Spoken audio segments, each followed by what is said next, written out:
আজকে আমি একটা আনবক্সিং ভিডিও নিয়ে চলে এসেছি তোমাদের জন্য। অনেক দিন পর চ্যানেলে নতুন ভিডিও দিলাম, আরও নতুন নতুন ভিডিও, দারুণ দারুণ ভিডিও আসতে চলেছে।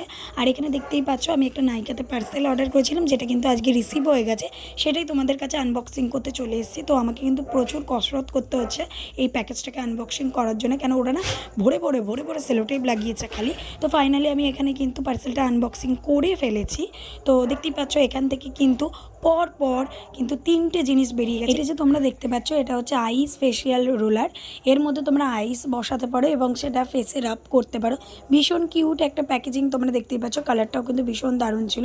আর এটা তোমরা দেখতে পাচ্ছ আমি এখানে একটা ম্যাট্রিক্সের শ্যাম্পু অর্ডার করেছিলাম, যেহেতু আমার চুলটা স্ট্রেটেনেট করা মানে কেমিক্যাল ট্রিটমেন্ট করা আছে। তো আমি এই শ্যাম্পুটাই এখন ইউজ করি, ম্যাট্রিক্সের শ্যাম্পু।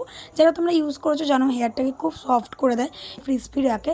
আর এখানে আমি অর্ডার করেছিলাম আর একটা জিনিস, যেটা আমি হেয়ারের জন্যই অর্ডার করেছিলাম। এটা হচ্ছে মাইক্রো ফেব্রিক টাওয়াল। এটা কিন্তু হেয়ার ওয়াশ করার পর হেয়ারটাকে ভীষণ স্মুথ রাখে এবং হেয়ারটাকে ভালো রাখে, ড্যামেজ থেকেও প্রোটেক্ট করে। তো এটা তোমরা কিন্তু চাইলে ইউজ করতে পারো। আর আজকের ভিডিওটা এই পর্যন্তই রইলো। তোমাদের যদি ভিডিওটা ভালো লেগে থাকে লাইক শেয়ার কমেন্ট করতে ভুলো না, চ্যানেলটাকে সাবস্ক্রাইব করে দিও। টাটা।